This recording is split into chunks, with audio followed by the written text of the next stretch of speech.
Greetings, lovelies. Welcome to another episode of Technically a Conversation. This is where we share very cool stories with each other or something brand new, and hopefully you find it very interesting too. Before we get started, we have a very important announcement, an exciting new contest that we've been talking about just as of recently. We crossed 500 listens of our podcast. Yay! We're still super ambitious. We want to get to as many listens as possible. And the only way we can do that is by you helping us get there. And the way we're really recruiting you guys is asking you for reviews. So the more reviews we get, the better chance we are at getting featured, attracting new listeners, et cetera, et cetera. So we're going to make it worth your while. And if you leave us a review, send us a screenshot to one of our socials at greetingstac on Instagram, Twitter, or greetingstac@gmail.com. Once we get 25 reviews, we're going to pick a name at random, give you a very first Technically a Conversation t-shirt. Woo! You will now be part of the Technically a Conversation super friend. How will you not be the envy of all your friends and family? That's right. Yeah, right. Tell me about it. So if we somehow get to 50 reviews, we're going to give away 2 t-shirts. If we get 100 reviews, we'll give away 4 t-shirts. Jose, do you see the pattern? I see the pattern. So leave a review, take a screenshot, and then send it to us on one of our socials. Really, Instagram is the one that we're most active on. So if you just send us a DM with the screenshot, you're automatically in the running. That's all you need to do. Yes. The only caveat is that we can only ship to the US, Canada, UK, all 28 countries in the EU, and Australia. So we really do wish we could offer this worldwide. Hopefully, maybe one day we can get there. But right now, our current shipping partners are really limited to those countries. And with that, I am one half of your host, Isela. Kind of jumped on into this exciting news. Sorry, guys. As always, I have the lovely Jose with me. How are you, Jose? I'm doing great. How about yourself? Good. How was your week? I think I pretty much spent it all editing the podcast. Oh, man. That's pretty much all I do on my free time is edit the podcast. Oh, man. Again, if I could bring you back in and out, because I'm going to go to Phoenix this weekend, I totally would. But by the time it comes back, it's going to be all icky. Yeah. But hopefully I'll be done with the 3 podcasts that I need to edit while you're gone. Maybe I can still at least get you a Slurpee or something. I know you wanted to kick off the show by shouting out a couple of super friends. I do. I wanted to shout out super friends Marilyn, who sent me a message earlier this week and let me know that she was really enjoying the show. So thank you very much for listening to it. And I also wanted to shout out super friend Berenice. She ended up sharing our TikTok video on Instagram. Woohoo. So that also helps us because it's more eyeballs, more people that are exposed to it. So we really do appreciate it. Thank you very much. That's right. We absolutely encourage you to share as much as possible, even just verbally. Telling your friends is such a great and effective tool. Yeah. And I also wanted to wish you a happy International Podcast Day. Yes.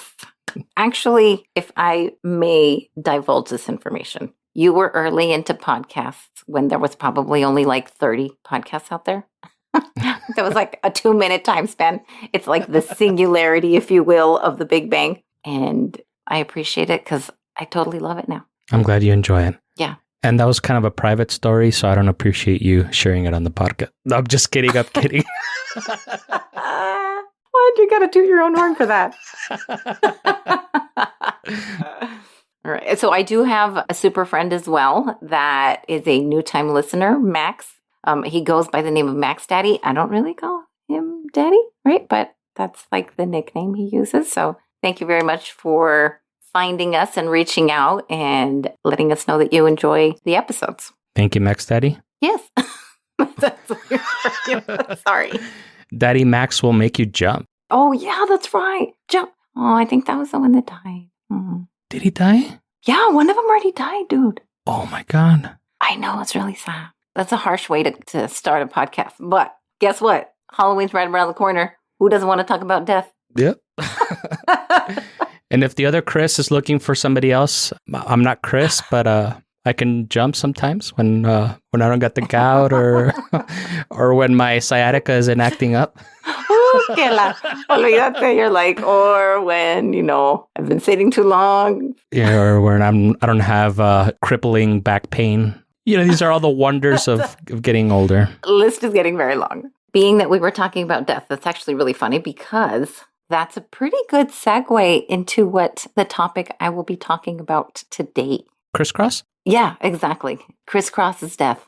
I think they only had like 2 songs. It's going to be a very short episode. Dun, dun, that's it. He had 2 songs. I'm just kidding. No, I don't know.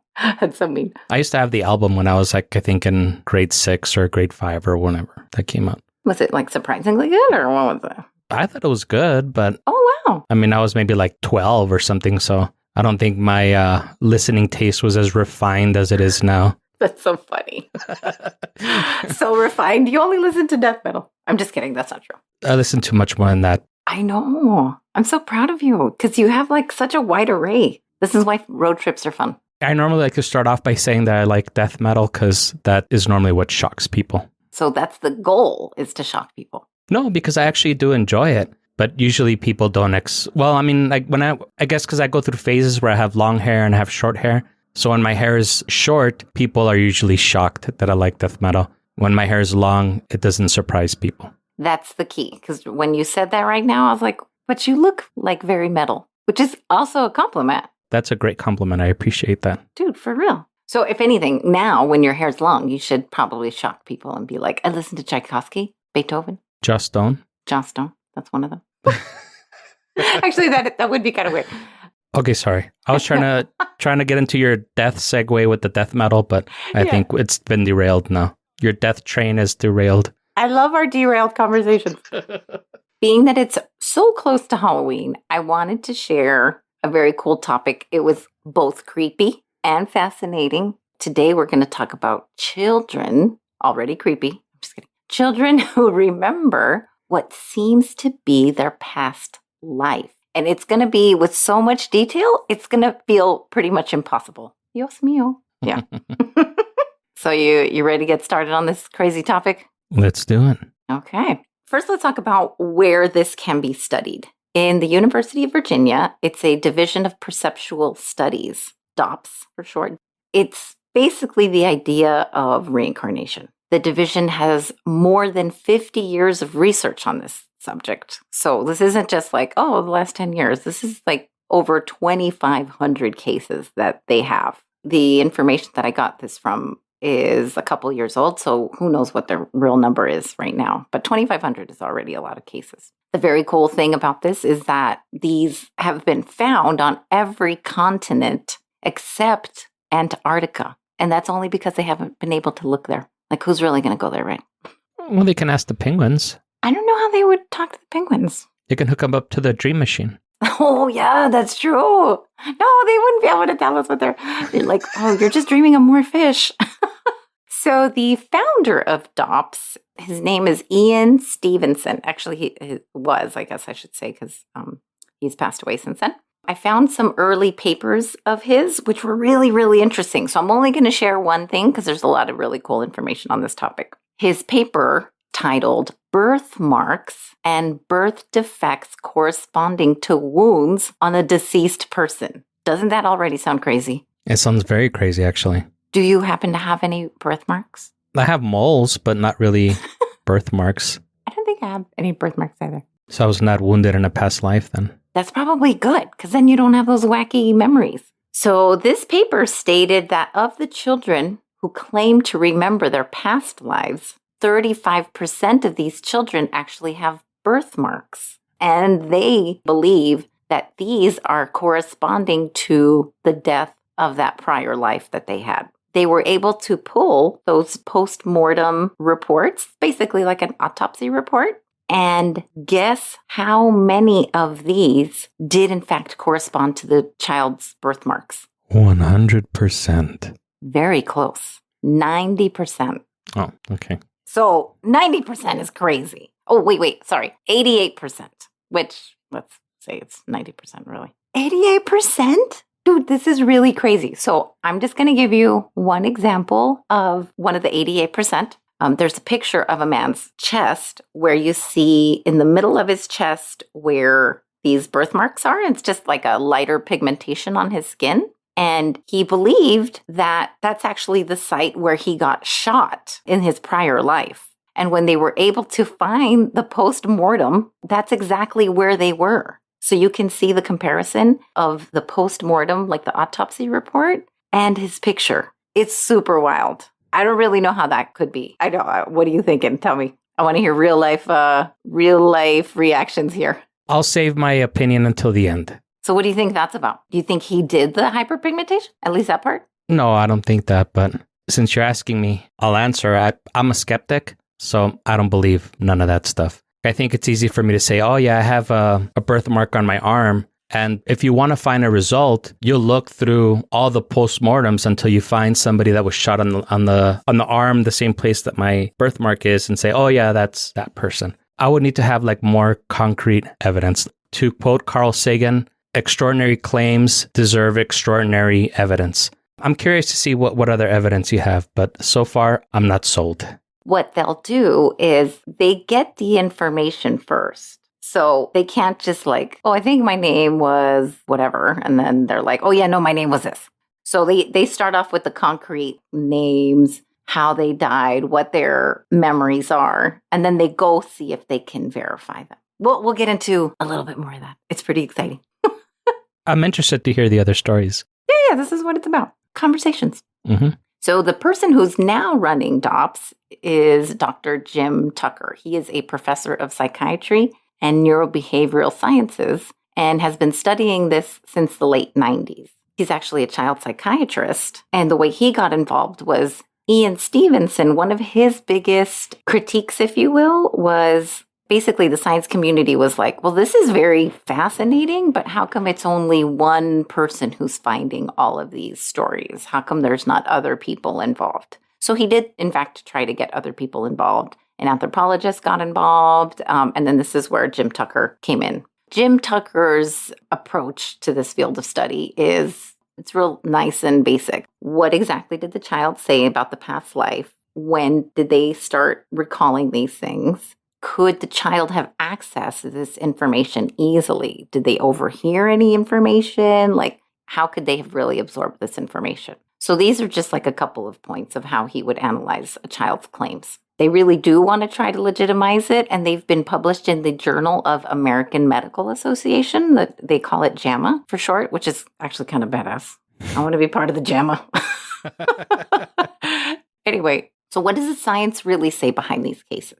Once they got all the details, both solved and non-solved, meaning things that could definitely verify with either the family or, some kind of documents, maybe like the autopsy reports, stuff like that. So they got all of their facts on all these cases and they plotted 200 variables. So variables like age of death, how they died, age of recollection of the first memories of the past life, et cetera, et cetera. They were trying to see what trends are coming out of all of these 200. So we're obviously not going to go into all of them, but we're going to talk about some of the interesting ones. So how did they die? 70% of these deaths, they died of unnatural causes. So it's like murder, suicide, maybe they died in combat, accidents, etc. This is all the things you want to talk about during Halloween. I'm just kidding.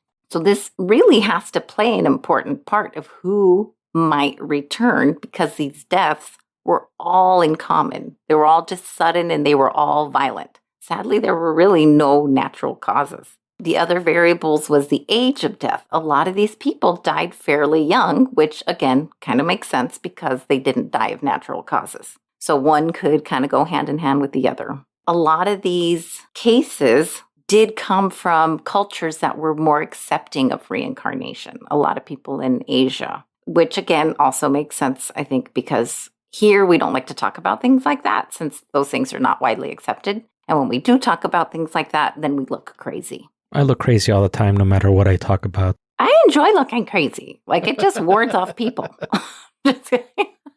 Since clearly this is not specific to one culture, even though there is more people in Asia that talk about this, Jim Tucker really does focus on the U.S. cases. Some of the other things that he was mentioning was how almost everybody who talks about their prior life, nobody was like a king, nobody was like a famous person like Elvis or anything like that. They're all really obscure people. Nobody's famous. There's no way they could have found this information out. And the average interval of the death of a person and the birth of the child that has these memories is about 4.5 years. So it's not like, oh, yeah, I was King Tut or something like that. Before you said that, I was going to say that I was Rasputin in a past life. See, I wouldn't have believed you now. Sorry. Just kidding. That's okay. I didn't believe it myself either. So. Oh, that's funny. That's funny. So he also said that these kids will access these memories during like a car ride, after a bath. Both of these examples are when they're in a very relaxed state. Usually by the age of 6 or 7, the kids stop talking about their past lives, and then they just kind of move on with their own lives. Instances where kids were able to identify places and people from their prior life is probably one of the more fascinating ones. There was one example that he talked about where it was a little kid and his paternal grandfather had died. The child's name is Sam Taylor. When Sam Taylor's dad was changing his diaper, Sam told his dad, "When I was your age, I used to change your diapers." What? So the family didn't believe in reincarnation, so they didn't really understand what that was all about. And the mom, in fact, was the daughter of a Southern Baptist missionary. So like much less is she going to believe in reincarnation. But she did ask a bunch of questions, asked about siblings, and he got everything right. They never interacted. So he doesn't really know how he would get all of this information because this little boy was really young. Some of the more interesting facts that this kid gave was that he had a younger sister and she was murdered. The way the kid said it was she was murdered and she was turned into a fish. And they didn't even know that there was a younger sister, by the way. When they did some digging, she was murdered and her body was dumped in a bay. So maybe that's where the fish thing came from. Other interesting facts that he knew was that the grandfather that had died, towards the end of his life, the wife would make milkshakes for him. And the very interesting thing was she didn't use a blender, and he knew that she would always make them in a food processor. And sure enough, that's what she did. Isn't that weird a little bit? It's starting to get a little deep now. Well, first of all, I don't know many babies that would know the difference between a blender and a food processor. Like, that seems very strange. It's going to get crazier. Trust me. What flavor was the milkshake? They didn't say. That's a great question. I was hoping it was strawberry. I like the strawberry ones. What if it was cow's tongue? I like cow tongue, but not as a milkshake. That sounds like some Fear Factory. No, wait, what? Fear Factory. Now I'm calling it what you're calling it. Dang it. We always have to bring in like Joe Rogan and Fear Factory like in every episode now. I know. Joe Rogan didn't do anything, poor guy. Sorry, Joe Rogan. We mean no disrespect to you and your ivermectin. I know. If anything, we totally admire all your podcast listener audience. So the next section that I'm going to talk about is specifically from episode 6, Surviving Death. There's a little kid. You got to watch it. He's cute and adorable, curly hair. His name is Atlas. At 1.5 years, he started having night terrors. His eyes were open. He was screaming like he was in pain. And he would be up for about an hour at a time, just screaming. One day, when they were coming home during a drive, just like he said, he was about 5 years old. And he just kind of nonchalantly said, "I miss when my mom took me to the playground." And so confused, the mom said, "You mean me? You miss when I took you to the playground?" And he said, "No, my other mom." Dun, dun, dun. So she started thinking, well, maybe he's just being imaginative. So she went along with it. And she started asking him other questions and said, "Well, what was your name in this other family?" And he said, "My mommy's name was Washington, but my name is Jalen Robinson. Jose." He gave a full freaking name. That's pretty impressive. Yes. At this particular point in time, how are you feeling about this crazy story? I feel like continue. Give me some more details. Okay, yes. He went on to say that when he was a child, someone killed me. Again, also falls in line with what Jim Tucker was talking about. murdered, right? Some kind of sudden death. So now she was really baffled. Like, okay, this is not normal, like playtime talk. She didn't know where he got the story from. So she actually started Googling since she got a full name. And sure enough, Jalen Robinson died in 2005. This kid, Atlas, was born in 2014. Jalen Robinson's mom, her last name was Washington. That's already really crazy. She didn't know who to turn to, so she found Jim Tucker when she did some Google searching about other children with past lives. Jim Tucker went to visit the family, and this is all part of the episode. So he does say that he starts from a point of skepticism, and then he works his way from there. And being that children are 2 or 3 years old, they really wouldn't be exposed to like obscure people, much less full names like this. Jim took 5 sets of pictures. One set was 2 pictures of playgrounds, and then 2 pictures of these ladies, 2 pictures of these men, their old home, and some other location. So basically what was going on is he said, "Oh, you mentioned that you would go to the playground. Do you remember the playground?" And he would say, "Yes." And then he goes, "Oh, okay." And then he would pull these 2, and he would say, "Which one was it? Do you remember?" And he would point to it like super excited, very smiley. He did that each time. Do you want to guess how many he got right? All of them. You'll find out after these messages. Oh, I like that. Ooh, that's what we're going to do.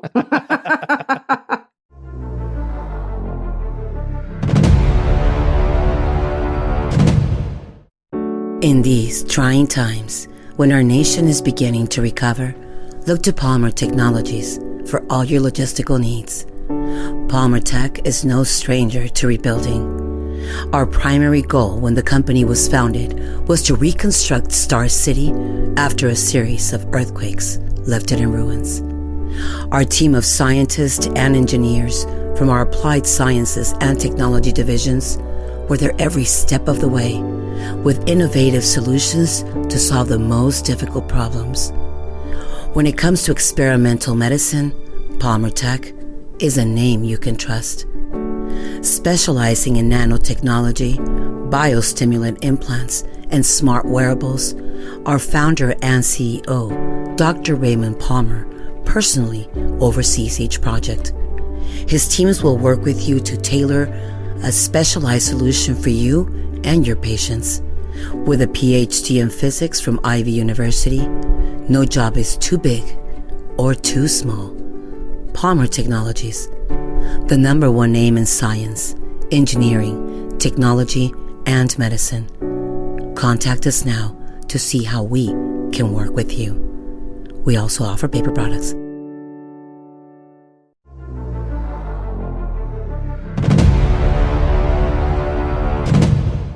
Was that not the longest commercial ever? Did that one seem longer than usual? It did, because now I'm curious to see how many of the facts he got right. Yes, you are correct. Ding, ding, ding. He got all 5 of them right. Isn't that a little wild? You should see the delight this kid had when he saw his mom, when he saw a picture of his dad, the picture of his house. It's wild. Like, this kid had no hesitation. He was like, boom, that's the one. Like, super confident. You have to watch that episode. It's really wild. So we're going to dive into 2 other stories, and then we will wrap it up. But these last 2 are probably one of my favorites. The story of Ryan Hammons. He has the most verified statements of Dr. Tucker's cases.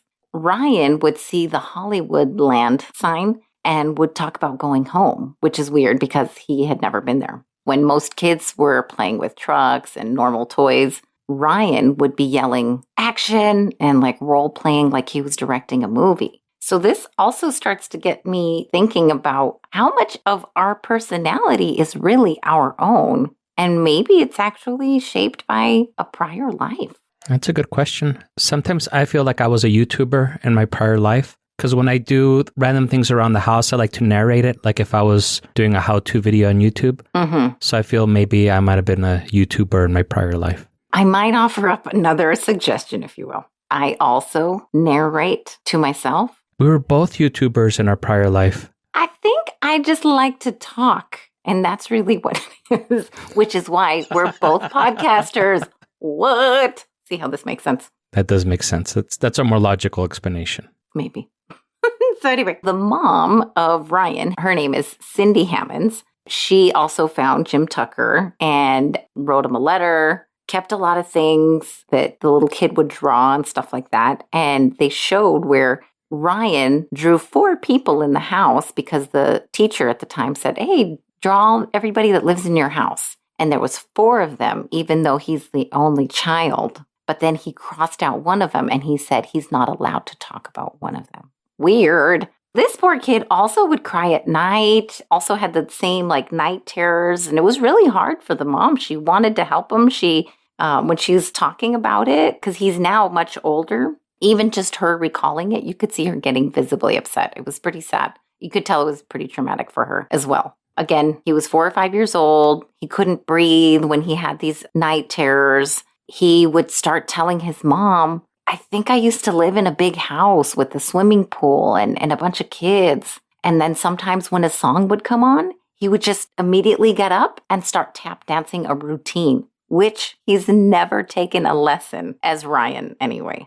She started doing some digging and she told her husband, I'm pretty sure this is what's going on with Ryan, because she showed him a story in Dr. Tucker's book. The dad literally threw the book at her and totally shut down the idea. He's also the son of a preacher. Again, he would naturally reject this, idea outright. So the dad is in law enforcement and he said, look, all I can tell you is write everything down. Just like I do in my job, this is what's going to help all of us. So she did. She started writing everything down. And I think this is really why his case has the most verified statements. She had also read that if children were to be able to see images of their past, maybe it could help them process emotionally what was going on. And she went to the library and she checked out a couple of books on old Hollywood for Ryan. And he was like thumbing through them. And when he saw a picture of this really unheard of movie, it's called Night After Night. I've never heard of it. It's not. Oh, it's a great movie. Cállate. Ryan quickly exclaimed, that's George, in one of the pictures. And then in that same frame, he said, and that's me. Again, he was an extra. How the heck are they going to find this unnamed extra? They looked everywhere. They had to end up writing to the Academy of Arts and Pictures, and they found that his name was Marty Martin. Tucker had laid out 4 pictures of 4 women and kind of did the same type of thing. And he picked with great confidence a woman. And then, when the mom said, oh, who did he pick out? Dr. Tucker said he picked out his last wife. He was also getting all of these things correctly. And the weird thing is that he kept talking about a Senator Five, how he was friends with Senator Five. Well, there's obviously not anybody with the name of Senator Five. There is a Johnny Five. Johnny Five is alive. I love that movie. Those locals kick your ass. And those locals kick your face. I forgot about that part. It's so cute.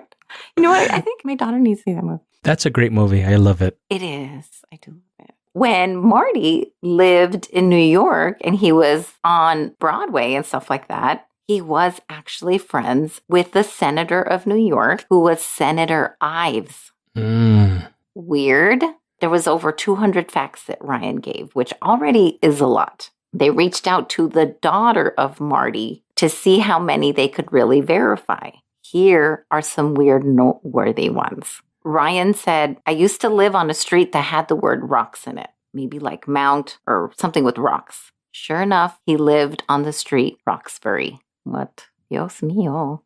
He described his mom. He talked about her dark hair, how it's curly, all these things that were completely accurate. He said he owned a green car. The daughter was like, oh, that's not true. Then she did some digging, turned out to be true. He had a younger sister. The daughter didn't know about this one. So after some more digging, also found out that this was true. I mean, this kid knew things that his own daughter didn't know. That's too much for me. He said, I was 61 years old when I died. The death certificate said 59. Close enough, sort of? No. Dr. Tucker still looked into it. He found 3 census records and a passenger list that gave the ages. Turns out he really was 61 when he died. Dude, WTF. These are definitely WTF moments. That's a lot of freaking facts. Ryan also says that he likes to watch older movies. This is just the kind of stuff he gravitates to. He loves Frank Sinatra, Bing Crosby, those types of things. Like, he doesn't fit in with regular kids. Neither do I. Yeah, I was like, welcome. And by the way, nothing wrong with Frank Sinatra and Bing Crosby. They're freaking badass. To this day, he doesn't remember much at all anymore, which is kind of sad, but at least he has moved on, and that's always good. The last story is a little more famous because it was like all over ABC, and like the parents kind of made the whole like rounds. So the child's name is James Leininger. And he, unlike Ryan, can actually remember the plane crashing, all the emotions. He knows that feeling where he's basically about to die. So he really tries hard not to remember anything of that prior life. But similar story. He had nightmares, crying. He would be kicking his feet and his fists up in the air towards the ceiling. And the mom heard him say, "Airplane crash on fire. Little man can't get out." And the husband heard it too. And so they both kind of looked at each other in silence and puzzled, like, why would he say that? So when they started asking him about it, because it was like repeat nightmares, they said, "So who's this little man?" And then he said, "Well, it's me." And then he was like, "What's your name as the little man?"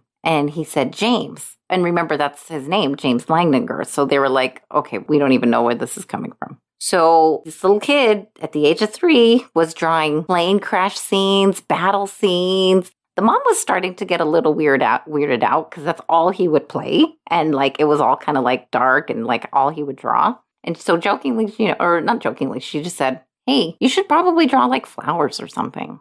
James drew another fighter jet scene, but below he added a flower patch, which is really cute. I thought you were going to say he drew flowers at his gravestone or whatever it is, his grave.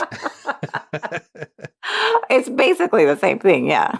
So still not quite sure if that's what she meant, right? But he could go to an air museum and point out all the pieces on planes. He knew what they were called. He knew what they did. This kind of goes back to what we were talking about at the beginning. How would this little kid have this knowledge? Even his parents didn't have this knowledge. There's video of him around the age of 4. He's going to airplane museums. He's looking and pointing, and it was just insane to see how much he knew about planes. He calmly told his mom how he was shot down and how he used to be a pilot, and that's how he died. As a mom, I don't know what I would do with that information. I'd be a little freaked out, right? Here's where I ask you, what would you do? Let's say your nephew next year confides in you and tells you something like that. What would you tell him? That's a real tough one. Yeah. Part of me says, like, anytime a kid is real passionate about something, they're going to know all the facts. Like, you ask any 5-year-old about dinosaurs, and they'll go on ad nauseum about dinosaurs. But it doesn't necessarily mean that they were alive 5,000 years ago when the dinosaurs roamed the earth with humans. No, I'm just kidding. That's totally not true. But but I do know people that believe that. But I used to be into like crazy stuff when I was a little kid, and I could tell you like every single detail. At the same time, I do have a cousin that does suffer from mental illness. And I mean, he used to tell us the craziest things. Like, he would tell us that Mr. Miyagi used to come and train his dad to do karate. And I don't even think like Mr. Miyagi was dead at that time, but apparently his ghost would come and train my uncle. And I'm not going to go into more details just because, just in case one of these, my cousin or his brother listens to it, I don't want to give too much information. But I mean, he would go into the craziest details about stuff. And, maybe if it wasn't dismissed as just a child's hyperactive imagination, maybe he could have gotten treatment earlier. I don't know. And without having seen that Netflix show, it's hard for me to really give an opinion on it. I mean, I can tell you that it's very interesting. And even though I'm a skeptic, I love all paranormal and all super weird stuff like that. I love it. I enjoy hearing about it. I mean, whether I believe it or not, that's a different story, but it's certainly very interesting. It definitely makes for crazy conversation, for sure. But when this kid's 4 years old, I mean, he doesn't know how to read. I'm sure you knew a lot about the topic because you could learn about it. I think at the age of like 3, 4, when they're like telling you all this stuff and they don't know how to read, I think that's a little bit different. That's the difference, I think, for me. Like, once you can learn and Google, all bets are off. Like, nah, it's very hard for me to believe that. No, it is definitely very interesting. And it would be something I would be interested in watching. No, I think you should. I mean, it was like, I don't know if it was an hour, but it was a short one. All the drawings for this kid, James, the nightmares and the play where he would basically crash all his planes into a coffee table and stuff like that. Those things are all signs of a traumatized child. But the weird thing was he actually didn't truly experience any trauma. He just had all the symptoms. When he was starting to get older and he could write, he would sign his name James 3. When his mom would ask him why he added the number 3, and he would say, because I'm the third one. And so the grandma, James's grandma, was actually the first one to say, maybe he's remembering a past life. And she was like, no. And even the husband was like, no, not in this house. Like he was very like, no. The pattern that I caught was like the men just like, shut that shit down. But as the dad started talking to the son more, he would say, like, so who shot you down? He was trying to get details. And so the son was like, the Japanese, like all just very matter-of-factly. And then he would say, well, how do you know it was the Japanese? And then he would say, well, because the big red sun on the flag. And again, this kid was too young to know about flags. They hadn't even gotten into those things to learn about them yet. So it was already kind of weird where he would get that information about flags. James also mentioned that his plane came from a boat. He gave the name. He said Natoma. No one's ever heard of the Natoma in his family. So the dad bought a book called The Battle of Iwo Jima, and he was kind of flipping through it. He was reading it. And one of the times that James was coming over and like looking, there was a map of Iwo Jima. And then he quickly pointed and was like, oh, that's where my plane was shot down. So then now the dad's like, okay, well, this is definitely the place. So then he starts Googling. He said somewhere down like hit 400. Like he said he would just spend hours and hours just trying to find more information about the Natoma, whatever this Natoma was. So he came across a report for the USS Natoma Bay ship. And it had been, in fact, stationed at Iwo Jima. At this point, now the dad's really starting to believe more. And he says, you know what, I'm just going to keep a timeline of everything that my son says. On the episode, you see this giant, almost like an easel of like just papers. And he's just like scribbling things. And you see one entry, March 7th, 2005, where his son describes how to make napalm bombs. And it shows what to mix, what kind of gel. This is, again, stuff that there's no way any 6-year-old would know. Yeah, I was 9 when I learned how to make napalm, so he definitely knew before me. That's already creepy. We got to rethink this friendship. The dad ended up finding out that there was a Natoma Bay reunion. So they went. He learned that there was one pilot that was killed from that squadron. And that pilot's name? James 3.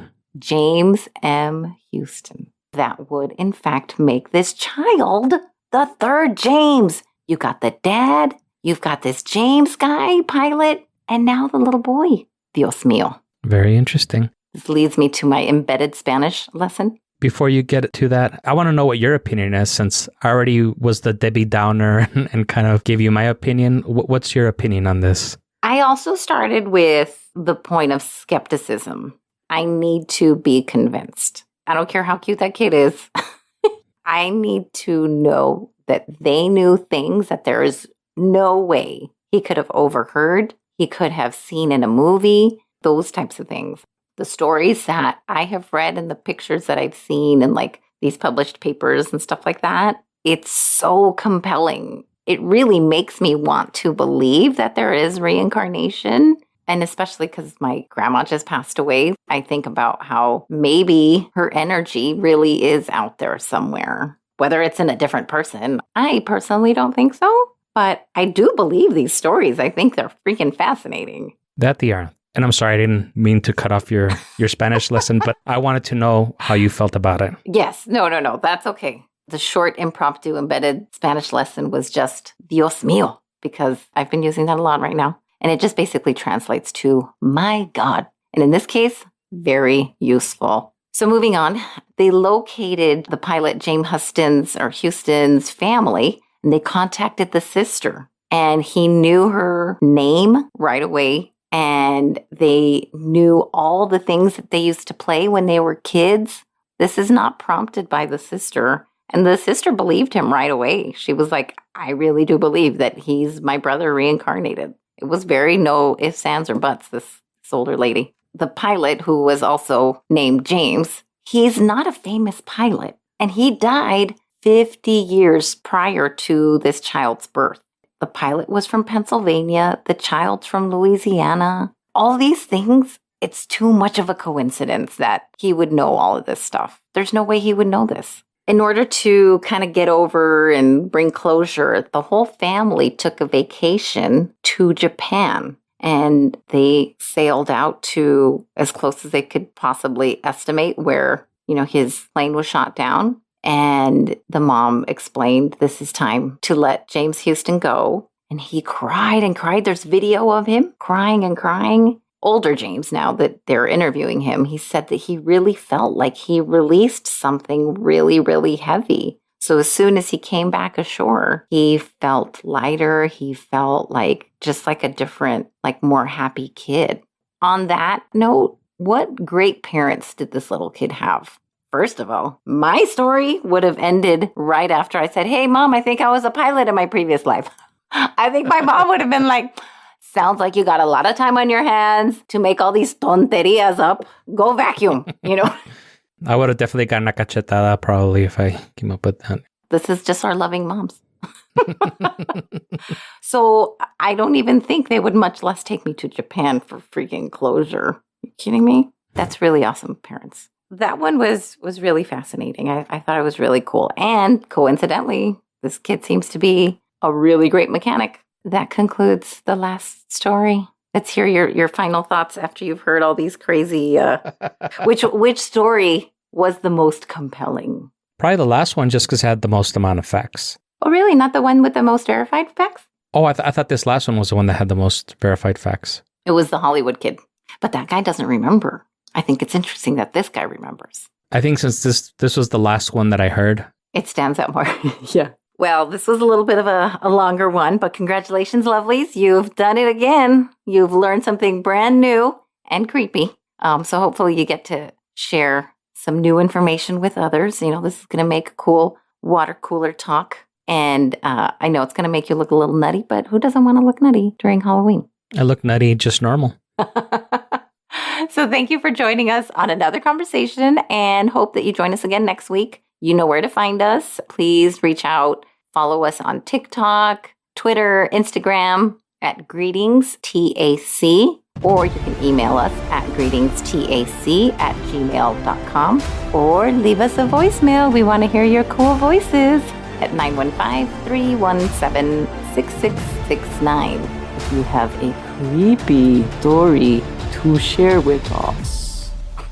My name is Rasputin. I died by drowning. I don't want to go back to Russia. Cállate.